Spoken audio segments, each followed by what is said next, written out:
The rain had been falling for 3 days straight, turning Boston streets into rivers of gray slush that soaked through my only pair of decent boots. I stood outside the brownstone on Beacon Hill, clutching my phone with its cracked screen, double-checking the address. This was it.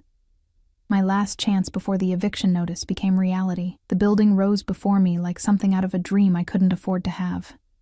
Red brick, pristine white trim, windows that actually looked like they closed properly. I'd responded to the listing at 2 a.m, desperate and half asleep, barely processing that the rent was almost too good to be true.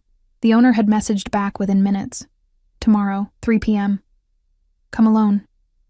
That last part should have warned me, but when you're 26, working double shifts at a diner that smells permanently of burnt coffee and defeat, and your landlord has started leaving notes that aren't quite threats, but aren't quite legal either, you ignore the warning signs.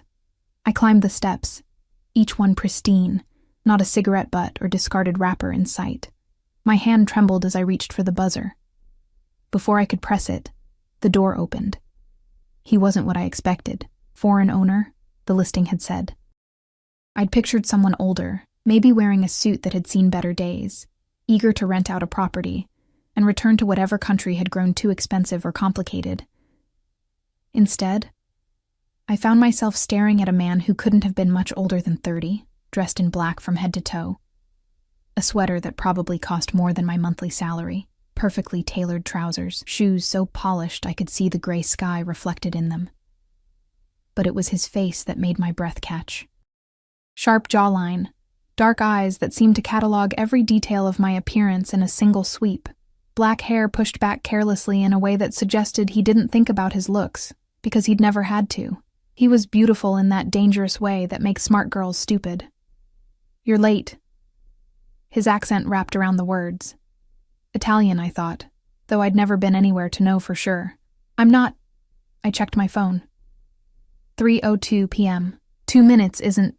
In my world, 2 minutes means you're already dead. He stepped aside, gesturing me in with a movement that was somehow both casual and commanding. Come. I should have left. Every instinct I developed from 26 years of being invisible, of learning to read danger in men's eyes, of knowing when a situation was about to turn bad, all of it screamed at me to run. But the rain was soaking through my jacket now, and I could see into the foyer, all marble floors and soft lighting, and I was so tired of being cold. I stepped inside. The door closed behind me with a sound like a vault ceiling. The warmth hit me immediately, along with a scent I couldn't quite place. Expensive cologne, something with cedar and smoke, and underneath it all, a metallic tang that made the hair on my neck stand up. 3rd floor, he said, moving past me toward the stairs. He didn't look back to see if I followed. Men like him never did. They expected obedience like they expected the sun to rise. I followed, because what else could I do? My footsteps echoed on the marble, while his made almost no sound. I noticed things as we climbed.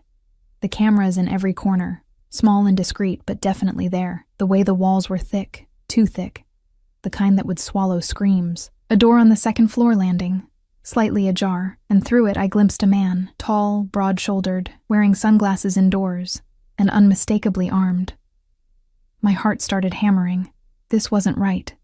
None of this was right. The apartment, the man ahead of me said, as if sensing my hesitation, was my mother's. She passed last year. I haven't had the heart to empty it. His voice carried no emotion, just stated facts like reading a grocery list. You need a place. I need it occupied. This works. We reached the 3rd floor. He pulled out a key, old-fashioned brass, the kind you don't see anymore, and unlocked a heavy wooden door. It swung open silently, well-oiled hinges, and he stepped aside. Look around. Tell me if it suits you. I edged past him, hyper-aware of the space between us, or lack thereof. He smelled like winter nights and expensive whiskey, and something in my body responded to his proximity in a way that terrified me more than the gun I'd seen on the 2nd floor. The apartment was perfect, too perfect. Hardwood floors that gleamed, crown molding, a kitchen with appliances that looked like they'd never been used, large windows overlooking the street, with curtains that were somehow both elegant and heavy enough to block out any prying eyes. The furniture was still there, A sofa in soft gray, a dining table that could seat 6, bookshelves lined with volumes in Italian. "I don't understand," I said, my voice barely above a whisper. "The listing said $800 a month. This place is worth— I know what it's worth." He leaned against the doorframe, watching me with those dark eyes that missed nothing. "I asked what you think, if it suits you." I turned slowly, taking it in. A bedroom visible through an open door. A bed already made with white linens, a bathroom with a clawfoot tub, windows that closed, walls that held heat, space that wasn't infested with roaches or black mold. It was everything I'd dreamed of during those long nights serving coffee to men who didn't see me, who left quarter tips and thought they were generous. "It's perfect," I breathed. "Then it's yours." Something in his tone made me turn back to him. He hadn't moved, but the air in the room had changed, grown charged with something I couldn't name. "Just like that?" I asked. "Don't you want to see pay stubs? References? I mean, I have them, but they're not. I work at a diner, and my last landlord, he's not going to— I don't care about any of that." He pushed off the doorframe, walking toward me with steps that were too quiet, too controlled, a predator's walk. "I care that you show up when you say you will. That you keep my mother's things safe. That you don't ask questions you don't want answered." He stopped 3 feet away, close enough that I could see flecks of gold in his dark eyes, close enough to notice a small scar cutting through his left eyebrow. "Can you do that, Elena?" Ice flooded my veins. "I never told you my name." His smile was slow, dangerous, the kind that didn't reach his eyes. "You filled out the application online. Remember?" I hadn't. The listing had just asked for a phone number. I'd responded through the app's messaging system. There was no way he could know my name unless— "Who are you?" The question came out steadier than I felt. "Someone who owns this building. Someone who needs a tenant. Someone who doesn't like to repeat himself." He reached into his pocket and I flinched. Actually flinched. My body remembering every news story about girls who went to see apartments and never came home. But he just pulled out a lease agreement, folded neatly, and held it out to me. "Sign it. Move in tomorrow. Or don't, and go back to whatever hole you've been living in." His voice remained even, almost bored. "Your choice. You have 30 seconds to decide." My hands were shaking as I took the papers. The lease was simple. Too simple. 1 year, $800 a month. No security deposit required. Tenant agrees to maintain property. Landlord reserves right to access apartment with 24 hours notice. Standard stuff, except for the last clause, printed in smaller font. Tenant acknowledges the confidential nature of the premises and agrees to maintain complete discretion regarding the property, its owner, and any activities observed herein. "What kind of activities?" I asked. 20 seconds. This clause. 15. I just need to understand. 10. He checked his watch, a movement so casual it was almost insulting. 9, 8, wait. 7, 6. My mind raced.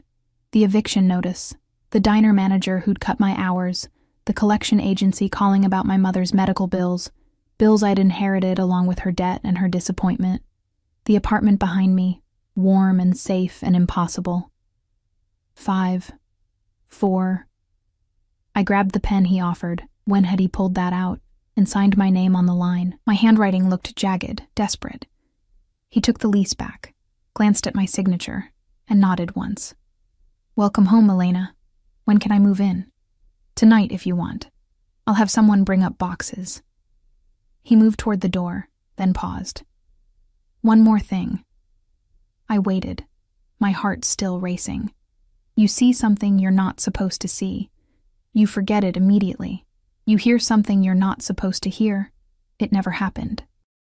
Someone asks you questions about this building or about me. You know nothing. His eyes locked onto mine, and I felt pinned, like a butterfly on a collector's board. "Break these rules, and the lease is void.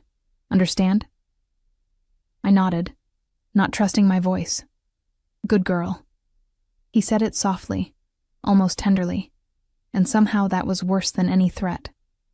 "I'll have your keys ready in an hour. Don't wander around the building until then. Stay here."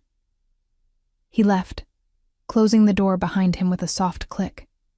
I stood frozen in the center of the perfect apartment, listening to his footsteps fade down the stairs, listening to my own heartbeat thunder in my ears. Through the window, I could see the street below, rain still falling, people hurrying past with umbrellas. Normal people, living normal lives. People who probably didn't sign leases with mysterious foreign landlords who knew their names without being told. I walked to the bedroom, legs unsteady, sat on the edge of the bed. The mattress was soft, expensive, nothing like the futon I'd been sleeping on that sagged in the middle and smelled faintly of the previous tenant's cigarettes. That's when I noticed it, on the nightstand, so subtle I almost missed it. A framed photograph, old, the colors slightly faded. A woman with dark hair and kind eyes, holding a little boy who couldn't have been more than 4 or 5. They were smiling, genuinely smiling, standing in front of this very building. I picked up the frame with trembling fingers. The boy had the same eyes as the man who'd just left, the same sharp features that would grow into dangerous beauty. Behind the photo, hidden where it would only be visible if you moved the frame, was something else. A card, thick stock, expensive. I pulled it out, printed in gold lettering. Alessandro Vitale, private acquisitions. No phone number, no address. Just a name and 2 words that could mean anything. I turned the card over. Someone had written on the back in neat script, "Collect what's owed. Always." My hands were shaking so badly I nearly dropped it. I shoved the card back exactly where I'd found it, replaced the photograph, and stood up so fast the room spun. This was wrong. This was so deeply, terribly wrong. But I'd signed the lease, and I had nowhere else to go. I didn't sleep that night. How could I? I'd moved my pathetic collection of belongings. 2 duffel bags, a box of books with water-damaged covers, a lamp I'd rescued from a curb, into an apartment that belonged to a man whose business card promised violence in elegant script. The keys had appeared exactly 1 hour after he'd left, slipped under the door in a manila envelope with no note, no explanation, just 3 brass keys and a small remote for what I assumed was the building's entrance. By midnight, I'd unpacked everything. By 2 a.m., I'd cleaned the already spotless kitchen. By 4, I was sitting on the gray sofa, wrapped in my threadbare blanket, staring at the door and wondering what I'd walked into. The sun rose slowly over Boston, painting the brownstones across the street in shades of gold and amber. I watched it through those expensive curtains, exhausted but too wired to sleep. My shift at the diner started at 7. I needed to shower, change, pretend yesterday hadn't happened. The water in the clawfoot tub ran hot immediately. No sputtering, no waiting for rust-colored liquid to clear. I stood under the spray until my skin turned pink, trying to wash away the feeling of Alessandro Vitale's eyes cataloging every inch of me, the way he'd said "good girl" like he was tasting the words, the casual countdown that had stripped away any illusion of choice. I dressed in my uniform, black pants worn thin at the knees, white shirt that had been washed so many times it was gray, sneakers with soles that squeaked on wet floors. Looking at myself in the bathroom mirror, I seemed even more out of place than yesterday. This apartment, with its crown molding and hardwood floors, wasn't meant for girls like me. The diner was a 20-minute walk, enough time to convince myself that everything was fine. So what if my landlord was mysterious? Boston was full of wealthy foreigners with more money than sense, buying up properties and forgetting about them. The photograph of his mother explained the furnished apartment, the too low rent. He was sentimental, grieving. That was all. I almost believed it. Marco's diner occupied a corner in South Boston that smelled like grease and broken dreams. I'd been working there for 3 years, ever since I'd dropped out of community college to take care of my mother. She'd been sick for 2 years before she died, and even after the funeral, the bills kept coming. The debt collectors didn't care that she was gone. Someone had to pay. "You look like hell," Rita said when I pushed through the door. She was the other morning waitress, 50-something with dyed red hair and a voice ruined by 30 years of cigarettes. Didn't sleep. I tied my apron, grabbed my order pad from behind the counter. "New place?" She'd been the only person I'd told about the eviction notice, mainly because she'd caught me crying in the walk-in freezer on my break. "Yeah, Moved in last night. That's good, honey. Real good. She squeezed my shoulder, and the simple kindness of it nearly broke me. Table 4 needs coffee. Guy's been sitting there for 20 minutes, hasn't ordered yet. I grabbed the coffee pot and turned toward table 4, my customer service smile already in place. The smile died when I saw who was sitting there. Not Alessandro, but close enough to make my blood run cold. The man was younger, maybe 25, with the same sharp features, the same careful way of holding himself. He wore a suit that cost more than I made in 6 months, and he was watching me with eyes that held no warmth whatsoever. Coffee? My voice came out steadier than I felt. Elena Torres. He said my full name like he was checking items off a list. 26 years old. Works at Marco's Diner, morning shift. Mother deceased, father unknown. No siblings. No boyfriend. He paused, letting each fact land like a small knife. Currently residing at 247 Beacon Hill, apartment 3B. The coffee pot nearly slipped from my hands. I set it down on the table with a clatter that made the elderly couple at table 6 look over. Who are you? My name is Luca. I work for Alessandro. He gestured to the empty seat across from him. Sit. I'm working. No, you're not. I bought this establishment 30 minutes ago. Your manager is in the back, counting the money I gave him to close early. Everyone else has been sent home. His smile was all teeth, no humor. Sit. Down. I looked around the diner. He was right. The other tables were empty. Rita was gone. And through the window to the kitchen, I could see Marco holding an envelope thick with cash, staring at it like he couldn't quite believe what was happening. My legs felt like water as I sank into the seat across from Luca. Good, he said, as if I'd passed some small test. Alessandro wants to make sure you understand the situation. What situation? My hands were shaking, so I clasped them in my lap where he couldn't see. You live in his building now, under his protection. That means certain adjustments to your life. He pulled out a phone, expensive, encrypted probably, and slid it across the table. Your new phone. Your old number has been transferred. There's one contact programmed in. You need anything, you call. Someone bothers you, you call. You see something unusual, you call. I stared at the phone like it was a snake. I don't want... It's not a request. Luca's voice remained pleasant, conversational, which somehow made it worse. Alessandro takes care of what's his. Right now, whether you like it or not, you're his. His tenant, his responsibility, his concern. I'm not his anything. I just rent an apartment. No.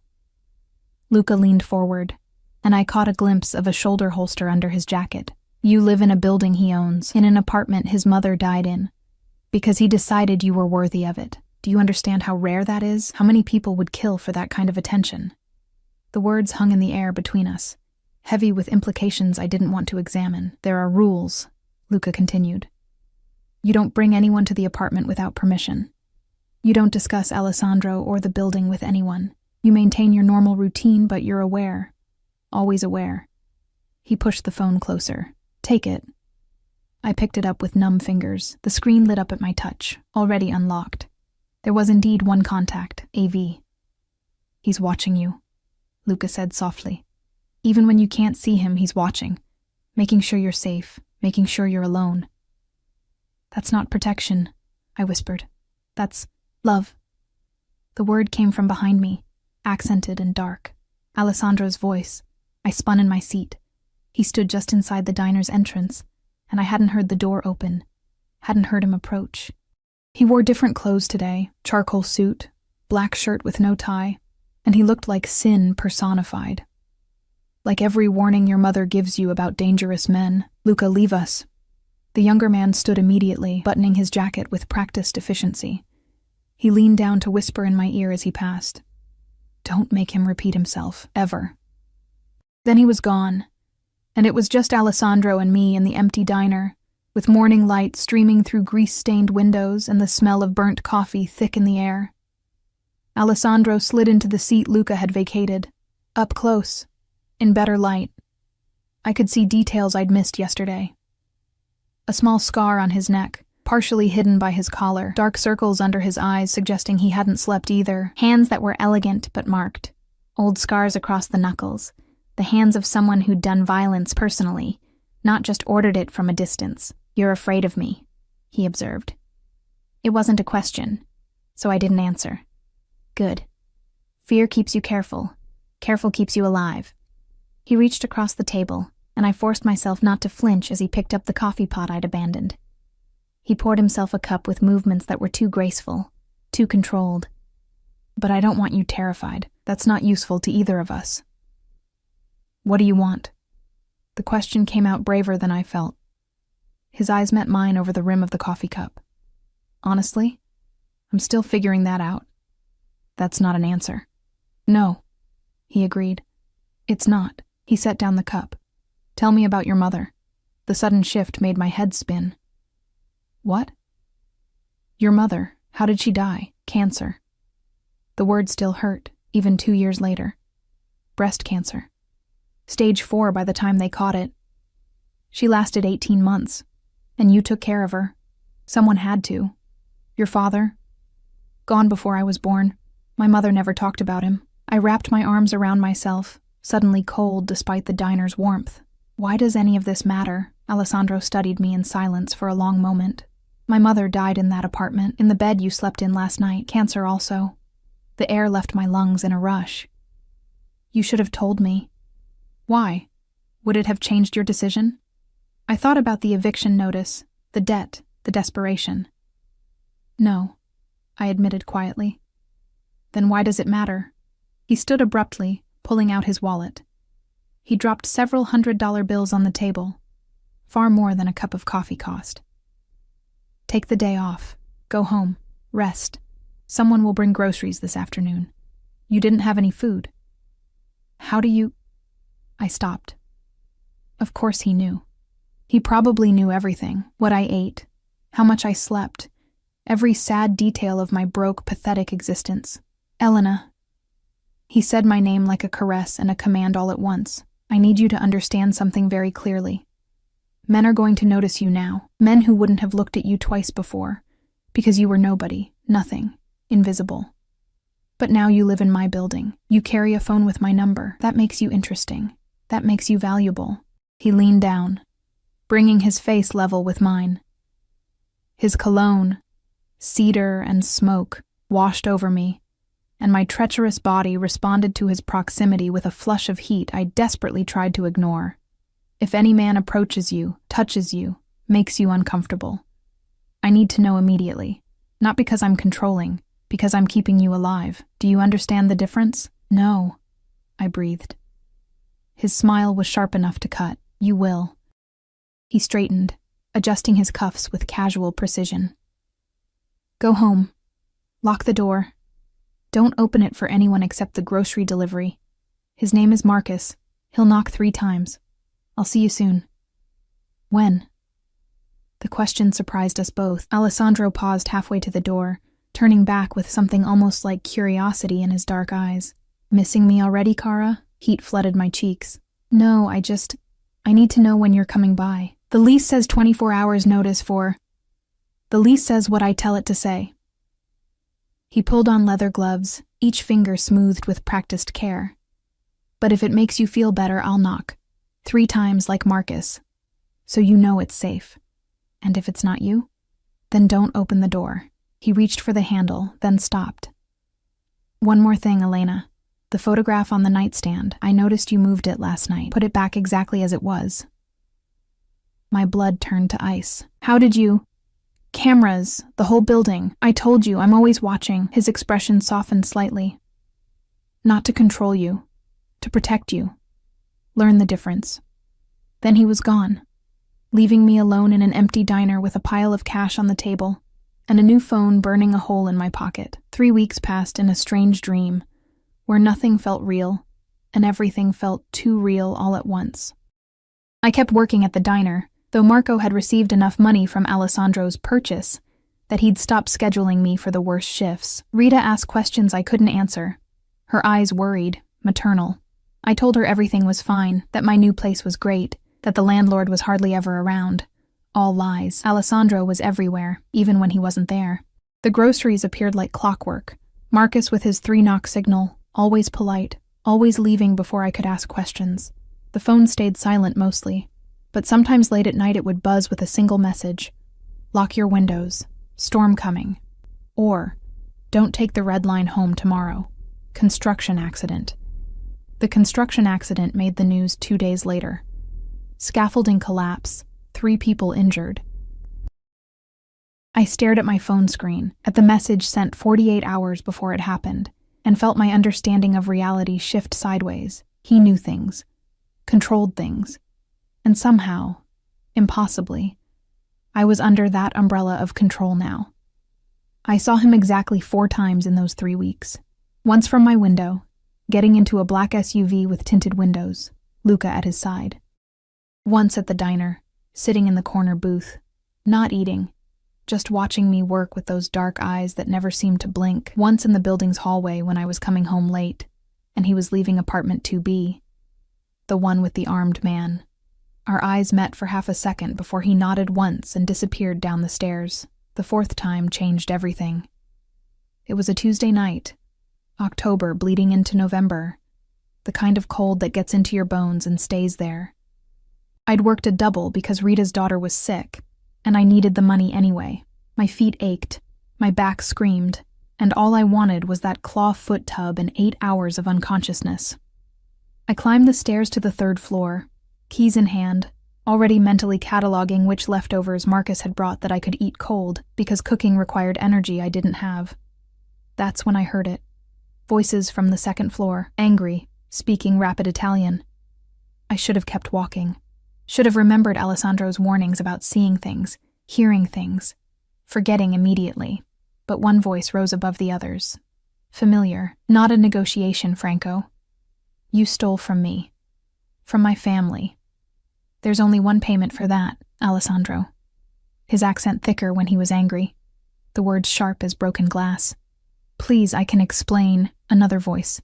Desperate. Pleading. A sound. Wet and thick. A body hitting the floor. Silence. I stood frozen on the landing between floors, my heart hammering so hard I thought it might burst from my chest. The keys in my hand clinked together softly, and that tiny sound, barely audible, was somehow loud as a gunshot in the sudden quiet. Luca. Alessandro's voice, calm now. Controlled. We have a witness. Footsteps. Coming toward the stairs. Coming toward me. I ran. My apartment door had never seemed so far away. My hands shook so badly I dropped the keys once, twice. Finally got them in the lock as footsteps pounded up the stairs behind me. I shoved through, slammed the door, threw the deadbolt. It wouldn't matter. I knew that. If Alessandro wanted in, a locked door wouldn't stop him. I backed away from the door, staring at it, waiting. My phone, the one he'd given me, sat on the kitchen counter, silent and accusatory. I should call someone. The police. Anyone. But I'd signed a lease. Agreed to discretion. Promised to forget things I wasn't supposed to see. And I'd seen a man die. 3 knocks on the door, perfectly spaced. His signal. Elena. His voice through the wood, surprisingly gentle. Open the door. No. It came out as a whisper. I'm not asking. A pause. You have 3 seconds. Don't make me break this door. It was my mother's favorite. My hands moved without conscious thought, fingers turning the deadbolt, pulling the door open. Better to face him than to have him break in. Better to maintain some illusion of choice. Alessandro stood in the hallway, and he looked exactly the same as always. Perfectly pressed suit, not a hair out of place, expensive cologne and quiet menace. Except his hands. His hands were cleaned, but I could see it in the cuticles, under the nails, traces of red he'd missed. Inside. He stepped forward, and I stumbled back, letting him in. He closed the door behind him with a soft click. Sit down before you fall down. You're hyperventilating. I was. The room spun, tilting sideways. My legs gave out, and suddenly I was on the sofa, head between my knees, trying to remember how to breathe. Something cool pressed against the back of my neck. His hand, surprisingly gentle. Slow breaths. In through your nose, out through your mouth. That's good. Keep going. You killed him, I gasped. Yes. The casual admission made it worse somehow. No denial, no excuse. Just yes, like I'd asked if he took sugar in his coffee. Franco Marchetti. Alessandro removed his hand, moving to sit in the chair across from me. He unbuttoned his jacket, getting comfortable. He worked for my organization for 6 years. 3 months ago, he started skimming, small amounts at first, then larger. When we confronted him, he ran. Cost us considerable time and resources to find him. So you murdered him. I executed him. He said it like there was a difference, according to the rules he agreed to when he joined my family, rules he broke. I looked up at him then, this beautiful monster in my apartment, and saw no regret in his eyes, no guilt. Just cold calculation and something else. Concern maybe, but not for Franco. You're going to kill me too. It wasn't a question.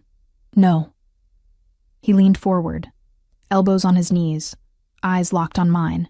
You're going to forget what you heard, what you think you heard, because you're smart, Elena. Smart enough to understand that some things are better left unknown. I can't just...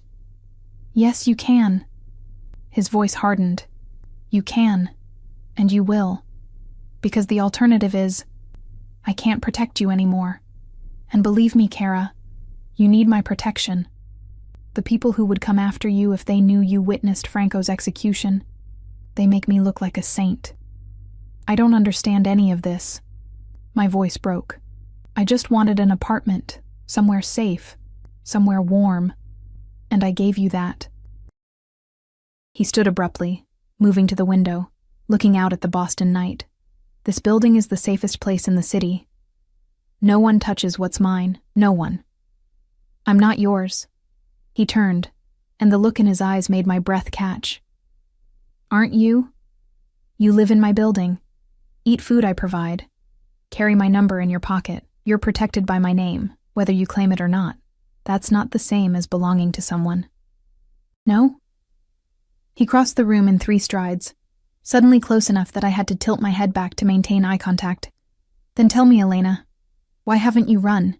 You're clever enough to find another place, brave enough to start over. But you stay. Even knowing what I am, especially knowing what I am, I have nowhere else to go. Lie. He said it softly, almost tenderly. You stay because you feel safer with a monster you can see than the ones you can't. You stay because every other man in your life made you invisible, and I see you. Every moment of every day, I see you. His hand came up, fingers ghosting along my jaw, not quite touching. You stay because you're smart enough to know that this, he gestured between us, whatever this is, it's the only thing keeping you alive. I wanted to deny it, wanted to push him away, call him crazy, run screaming into the night, but my body betrayed me, leaning into that almost touch, craving the contact even as my brain screamed warnings. What do you want from me? I whispered. Right now? I want you to forget Franco. I want you to go to bed and sleep. Tomorrow you wake up. Go to work. Live your life. His thumb traced my lower lip, finally making contact, and I shivered. Long term? I'm still deciding. But I promise you this, Elena. Whatever I decide, you'll be safe, always. How can you promise that? Because anyone who tries to hurt you will die screaming. He said it like a vow, like a prayer. I may be a monster, but I protect what's mine with everything I have. Stop saying that. I'm not... He kissed me. Not gentle, not asking permission. His mouth claimed mine with the same certainty he did everything else, his hand sliding into my hair, holding me in place, and I should have fought. Should have pushed him away. Should have done anything except kiss him back. But I did. God help me. I kissed him back, opening for him when his tongue traced my lower lip, making a sound that was half protest and half surrender, when his free hand found my waist, pulled me closer. He tasted like expensive whiskey and danger, and my body responded to him in ways that terrified me. Heat pooled low in my belly, my hands fisting in his jacket, and for a moment, one insane moment, I forgot about Franco, forgot about the blood, forgot about everything except the feeling of being consumed by this beautiful, terrible man. Alessandro pulled back first, breathing hard, his eyes dark with something that wasn't quite desire, and wasn't quite possession, but lived somewhere in between. Go to bed, Elena. His voice was rough, strained. Before I do something we're both not ready for. I don't. Now. Not loud, but commanding. Lock the door behind me. Don't open it again tonight. He released me, stepping back, adjusting his jacket with hands that weren't quite steady. At the door he paused. The phone. Keep it close. Always. If anything feels wrong, anything at all, you call me immediately. Understand? I nodded, not trusting my voice. Good girl. There it was again. Those two words that made me feel owned and safe all at once. Sleep well, Kara. I'll see you tomorrow. Tomorrow? I'm having dinner sent up, 7 p.m. You'll eat with me. Not a question. Never a question with him. I work until 8. Not tomorrow. I already spoke to Marco. You have the evening off. He opened the door, paused. Wear something nice. Not for me, for yourself. You deserve to feel beautiful. Then he was gone, leaving me alone with the taste of him still on my lips, and 100 questions I didn't dare ask. I locked the door, checked it twice. Then I walked to the bathroom on shaking legs and stared at myself in the mirror. My lips were swollen from his kiss, my eyes too bright, my cheeks flushed. I looked like a different person. I looked like someone who'd just been claimed. The phone buzzed. I grabbed it with trembling hands. Sleep, Elena. I'm right downstairs if you need me. I typed back before I could stop myself. Are you staying there tonight? His response came immediately. I'm staying until I know you're safe. So yes. I should have been horrified. Should have felt trapped, monitored, controlled. Instead, I felt something else entirely. Something warm and dangerous that wrapped around my chest like a chain made of silk. I climbed into bed fully clothed, too exhausted to change, and fell asleep with my phone clutched in my hand, and the ghost of Alessandro's kiss burning on my lips.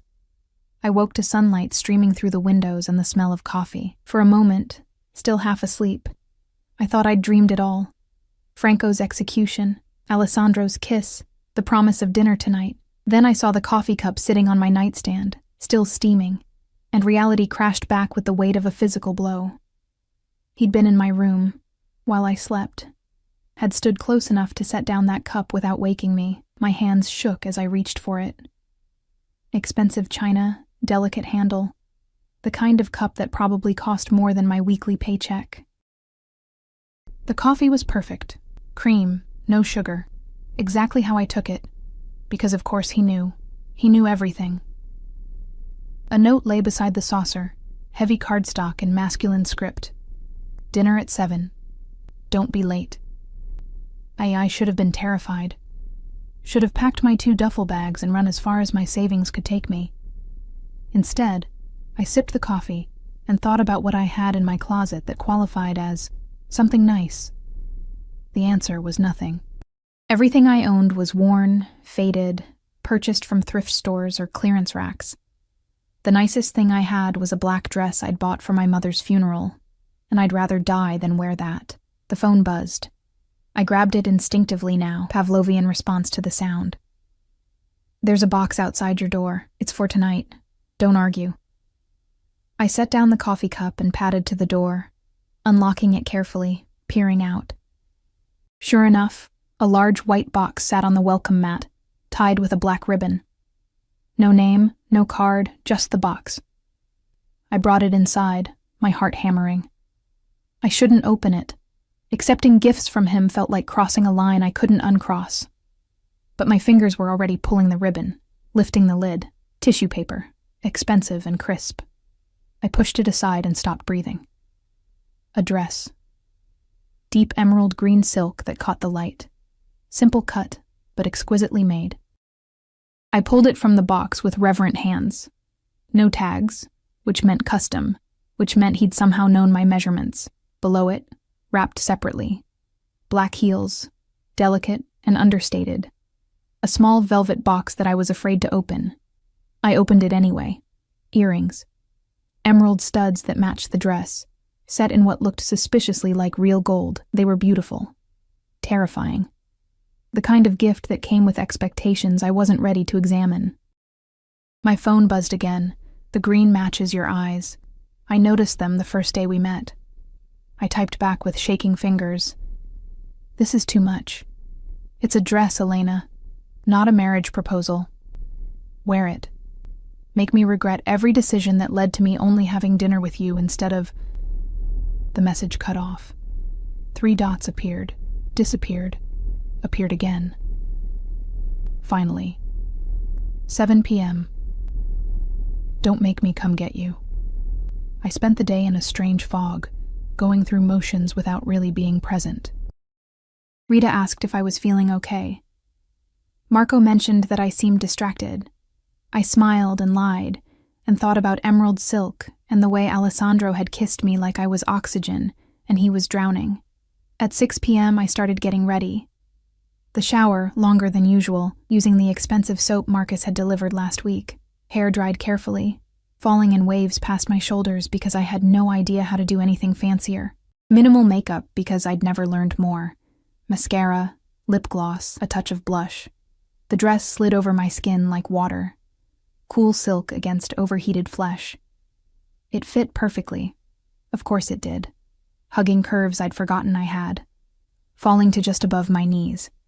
The heels added 3 inches and made my legs look longer, leaner. The earrings caught the light when I moved my head. I stared at myself in the bathroom mirror and didn't recognize the woman looking back. She was elegant, polished, beautiful in a way that Elena Torres from South Boston had never been allowed to be.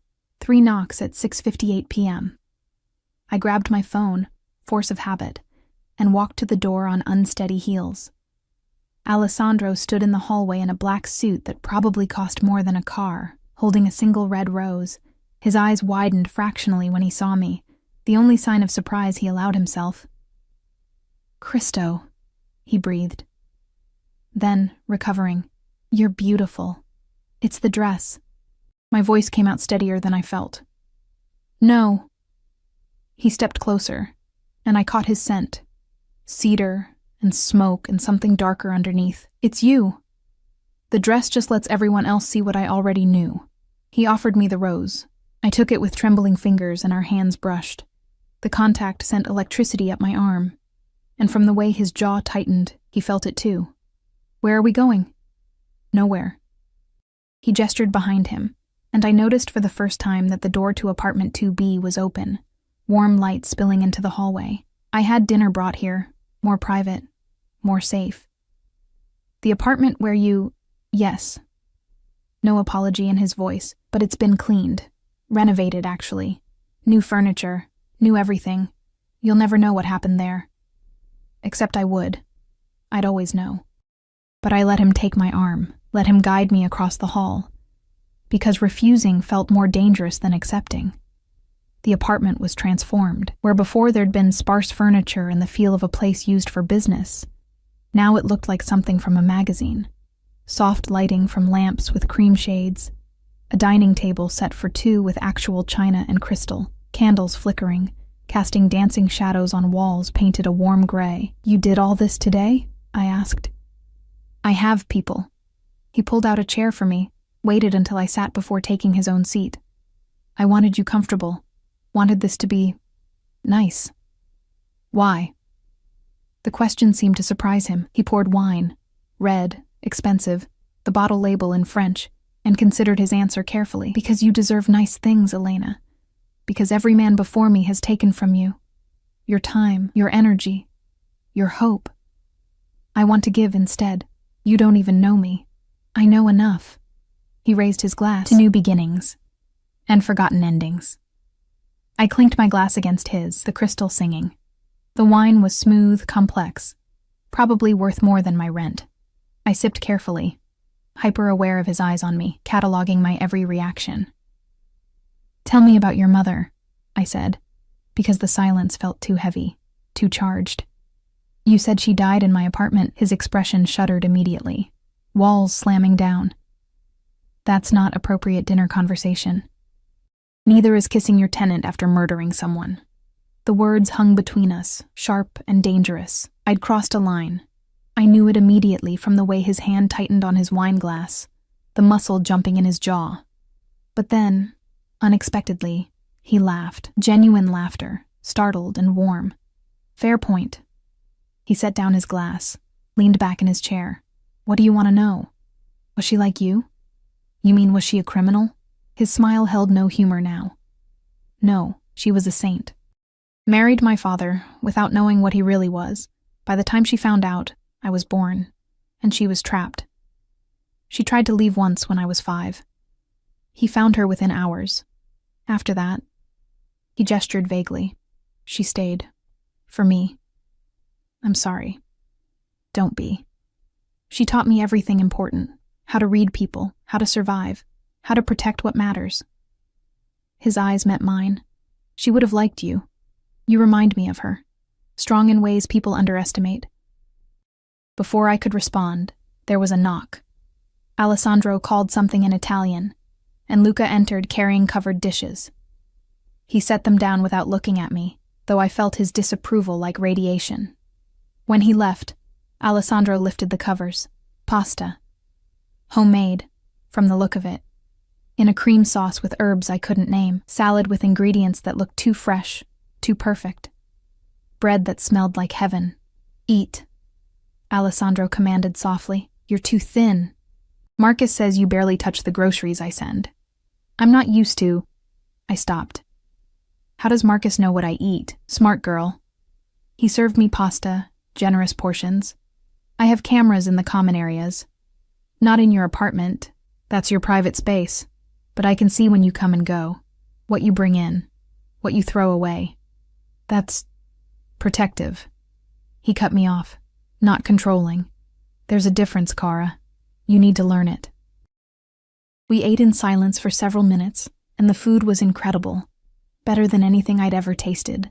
I forced myself to eat slowly, to use the proper fork, to pretend I belonged at a table like this. Why me? The question escaped before I could stop it.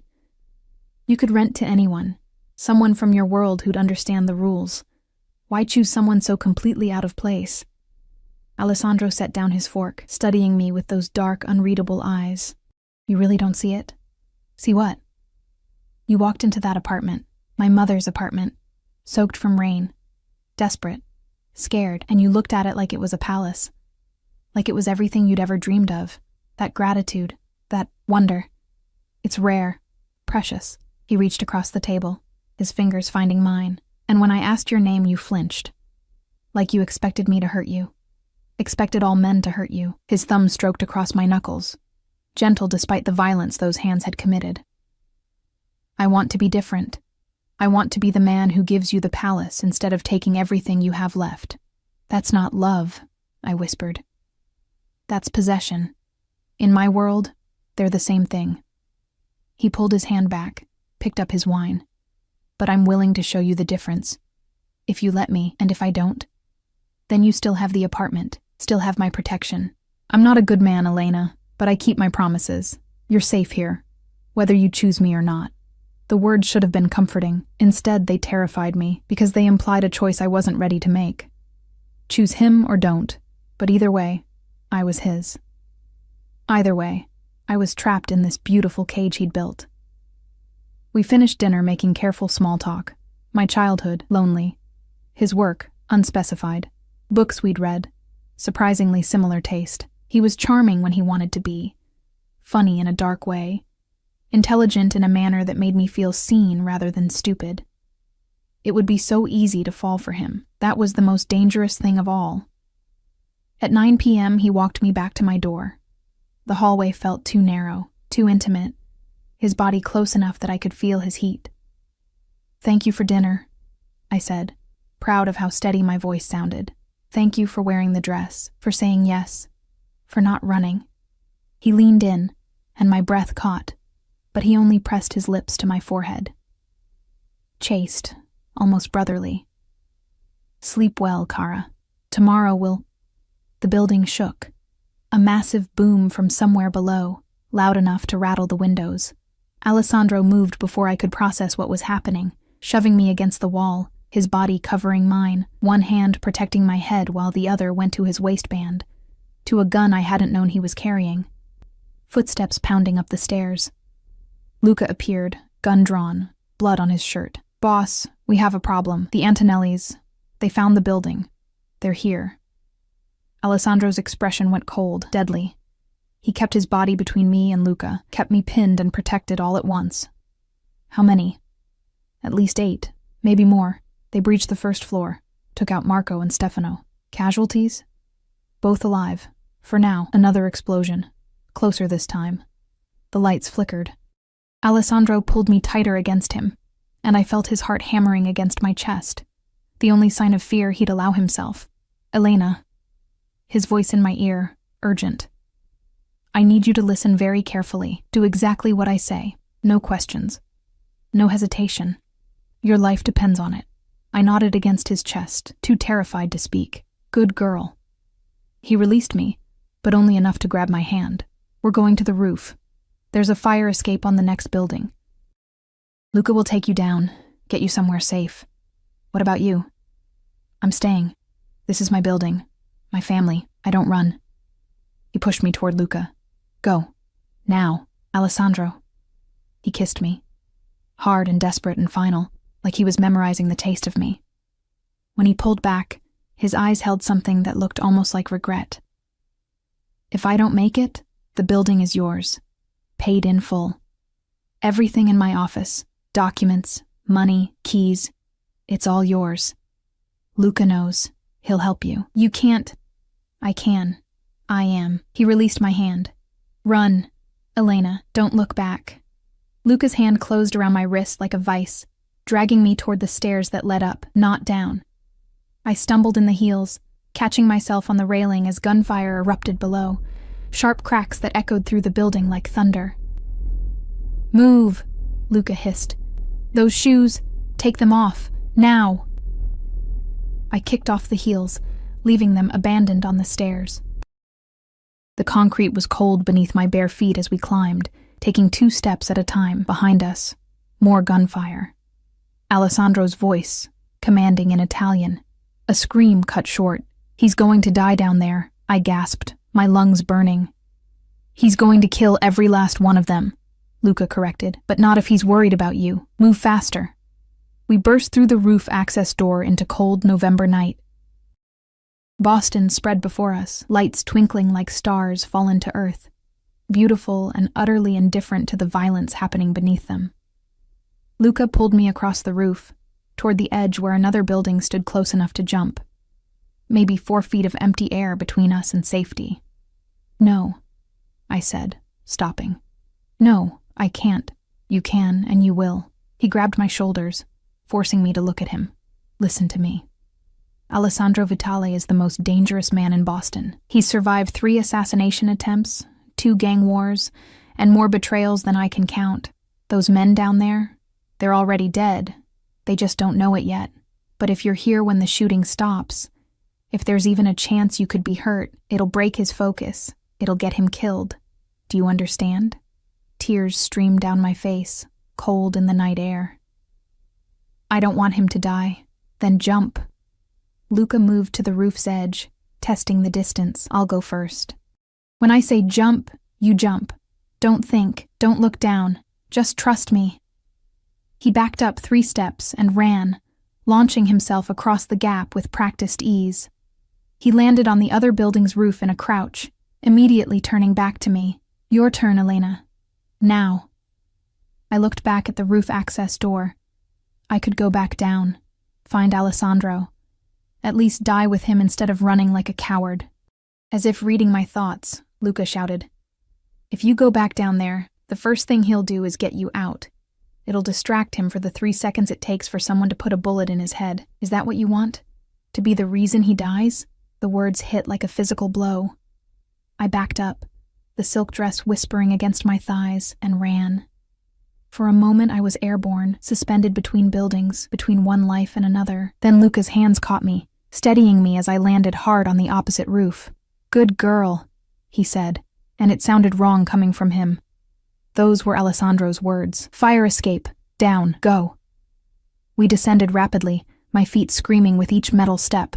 4 floors down. 3, 2. Behind us, the brownstone erupted with sound. More gunfire, breaking glass. A man's scream that cut off abruptly. I forced myself not to look, not to think about Alessandro in the middle of that violence. We hit the ground in an alley that smelled of garbage and rain. Luca pulled out his phone, typed rapidly. Within 30 seconds, a black car pulled up, and a man I'd never seen before jumped out. "Take her to the safe house in Cambridge," Luca ordered. "Stay with her until you hear from me or the boss. No one else. Understand?" The man nodded. Luca turned to me, his expression softer than I'd ever seen it. "He'll come for you. When this is over, he'll come. Just wait for him. Please." "What if he doesn't?" My voice broke. "What if—" "He will." Luca squeezed my shoulder once, almost gently. "I've known Alessandro since we were kids. I've never seen him look at anyone the way he looks at you. He'll move heaven and hell to get back to you. Just be there when he does." Then he was gone, running back toward the building, toward the gunfire, toward whatever hell was unfolding inside. The driver, silent, professional, opened the car door. I climbed in, still barefoot, still wearing the emerald dress that Alessandro had chosen because it matched my eyes. The car pulled away from the curb, and I twisted in my seat, watching the brownstone recede into the distance. Shadows moved in the windows, muzzle flashes lit the darkness. And somewhere in that building, Alessandro was fighting for his life. Because of me, to protect me. The safe house was a condo in Cambridge, anonymous and sterile. The driver checked every room before letting me inside, then stationed himself by the door with a gun in his lap. He didn't speak, didn't offer comfort, just waited. I paced the living room in bare feet, the emerald dress incongruous against the modern furniture. Minutes crawled by like hours. My phone, Alessandro's phone, stayed silent. I clutched it anyway, willing it to ring, to buzz, to give me any sign that he was alive. 1 hour passed. 2, 3. At 1:47 a.m., the phone finally rang. I answered before the first ring finished, my hands shaking so badly I nearly dropped it. "Elena." Alessandro's voice, rough and exhausted and alive. "Are you hurt?" The words tumbled out. "Are you okay? What happened?" Luca said, "I'm fine. Minor injuries. Nothing serious." A pause. "The threat is neutralized. All of them. You're safe now." "Where are you?" "Cleaning up. It'll take a few more hours. I need you to stay where you are until morning." "Can you do that for me? I don't want to stay here. I stopped, unsure how to finish that sentence. "I want to see you. I want to know you're really okay. I want to stop feeling like my heart was torn from my chest." "What do you want, Kara?" His voice dropped lower, intimate despite the distance. "Tell me." "I want you here. Safe. With me." Silence on the other end, broken only by his breathing. Finally, "I'll be there by dawn. I promise. Try to sleep. I can't. Then wait for me. I'll be there soon." He hung up. I stood holding the dead phone, staring at it like it might somehow bring him back faster. The driver brought me water I didn't drink, offered food I couldn't eat. I sat on the couch wrapped in a blanket someone had left there, watching the windows lighten from black to gray to pale blue as dawn approached. At 6:23 a.m. there was a knock on the door. The driver checked the peephole, then opened it immediately, stepping aside. Alessandro walked in, and he looked like he'd been through a war. His suit was ruined, torn, blood-stained, the shirt hanging open where buttons had been ripped away. A cut above his left eyebrow had been cleaned but not stitched. Bruises bloomed along his jaw. His knuckles were split and swollen. He moved stiffly, favoring his left side. But he was alive. He was here. I stood without meaning to, the blanket falling away. We stared at each other across the room. Him looking like death. Me in my beautiful emerald dress now wrinkled and ruined. The driver slipped out silently, closing the door behind him. 8 men, Alessandro said quietly. The Antonelli family sent 8 men to kill me.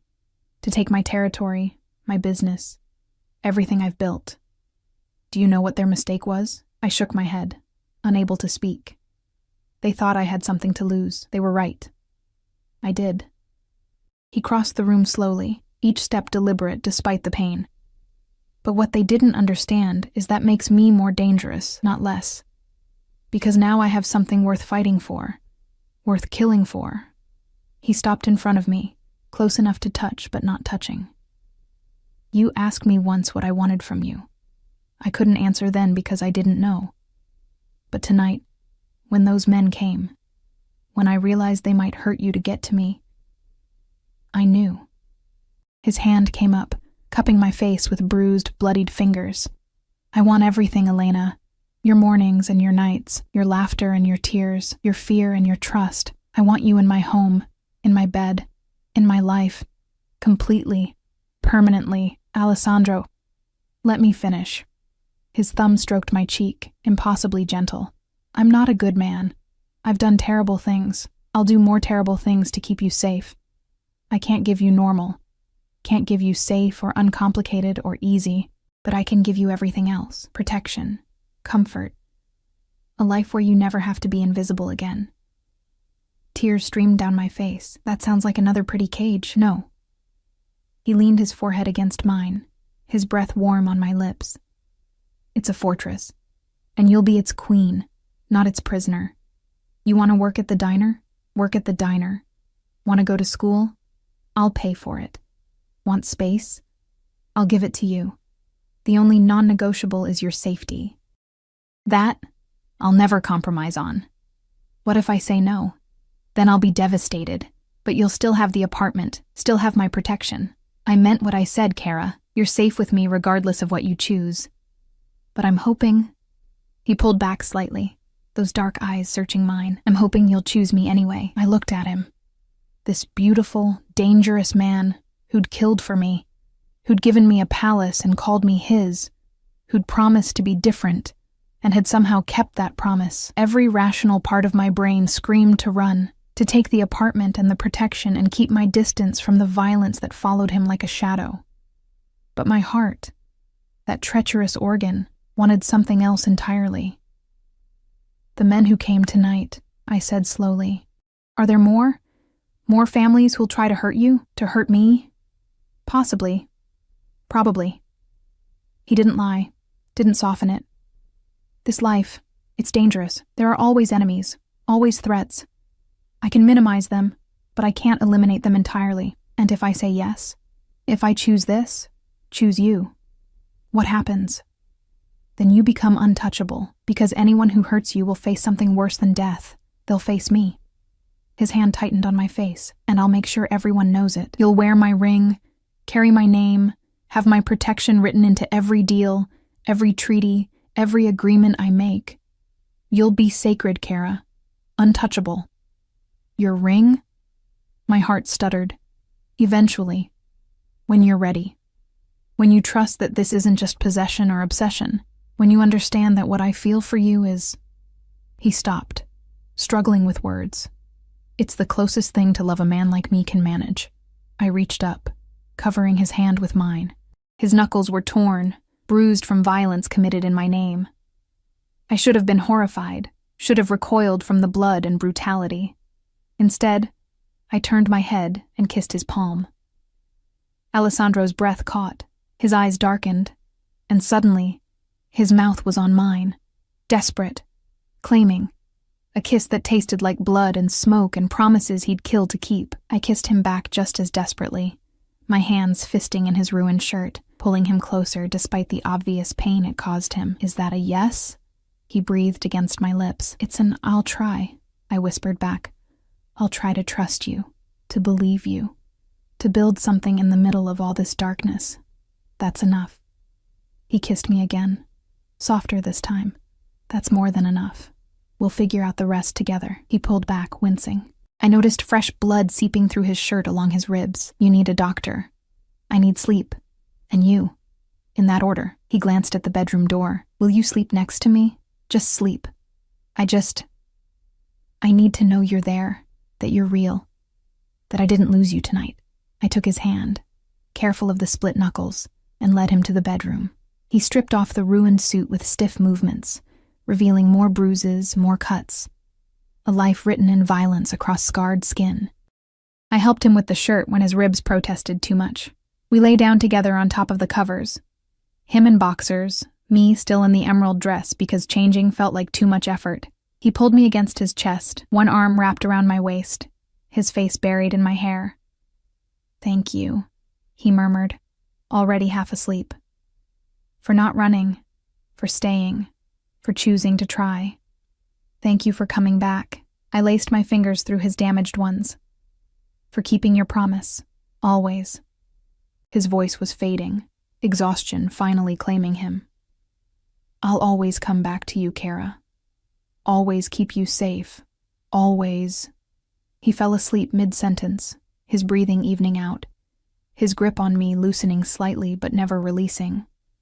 I lay awake watching dawn paint the ceiling in shades of gold, listening to Alessandro's heartbeat, steady, strong, alive, and thought about the choice I'd made. It wasn't a fairy tale. There would be no happily ever after, just a series of dangerous todays that we'd navigate together. There would be more violence, more threats, more nights wondering if he'd come home.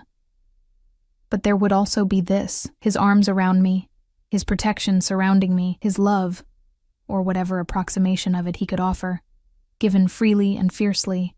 I'd gone to look at an apartment and found a monster, but he was my monster now, and somehow, impossibly, that felt like the safest thing in the world. 3 months later, I woke in our bedroom. Alessandro had insisted I move into his penthouse apartment, the one that took up the entire 4th floor of the brownstone, to find him already awake, watching me with those dark eyes that still made my heart race. "Morning, Kara." "Morning." I stretched, and the ring on my left hand caught the light. He'd given it to me 2 weeks ago, emerald to match the dress, set in platinum. Not quite a proposal, but a promise of one, when I was ready, when I truly understood that this was choice, not captivity. "I have something to show you." He pulled me from bed, impatient as a child on Christmas morning. "Come." He led me to his office, the room I rarely entered, full of paperwork and computer screens and evidence of the empire he ran.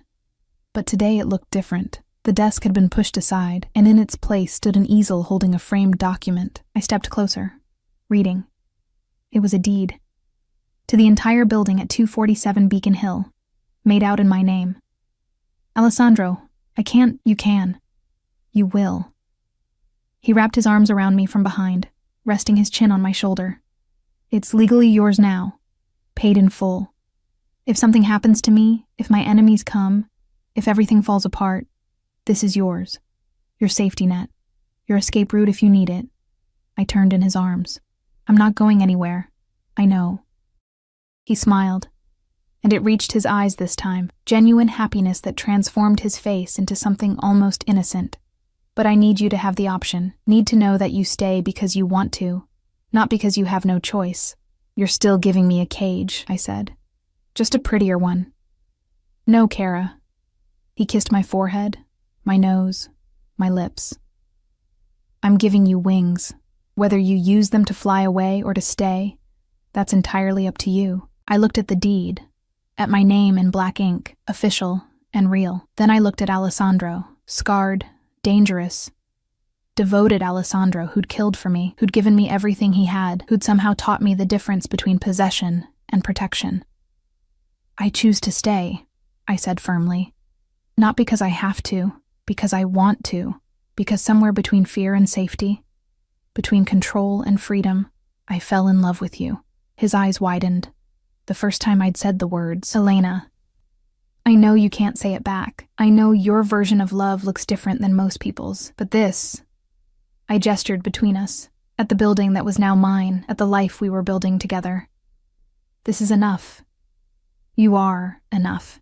He kissed me then, deep and thorough, and I tasted salt, tears, though whether his or mine I couldn't say. When we finally broke apart, he pressed his forehead to mine. "I may not have the words," he whispered, "but know this. There is nothing I wouldn't do, no line I wouldn't cross, no price I wouldn't pay to keep you safe, to keep you happy, to keep you mine. If that's not love, then I don't know what is." "That's love," I confirmed. "Dangerous, possessive, slightly terrifying love, but love nonetheless." He laughed, the sound rare and precious. Only you could make that sound romantic. Only you could make captivity feel like freedom. We stood there in his office, wrapped in each other, as morning light streamed through the windows and the city woke below. I thought about the girl who'd climbed those brownstone steps 3 months ago. Desperate, invisible, alone. She would never have recognized the woman I'd become. But then again, that girl had never been seen the way Alessandro saw me, had never been protected the way he protected me, had never been loved in his fierce, dangerous, all-consuming way, the way he loved me. I went to look at an apartment and found a home. Found safety in the arms of danger. Found freedom in the one man who could have caged me, but chose instead to give me wings. And if those wings were clipped slightly, if my freedom came with guards and cameras and a phone that tracked my every movement, well, some cages were worth staying in, especially when the door was open and you chose to remain anyway. "Come back to bed," Alessandro murmured against my neck. "The world can wait a few more hours." "The world can wait forever," I corrected, taking his hand. "As long as I have you. You have me, Kara."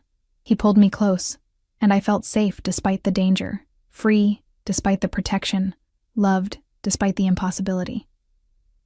"For as long as you'll keep me, you have me. Completely, irrevocably, eternally."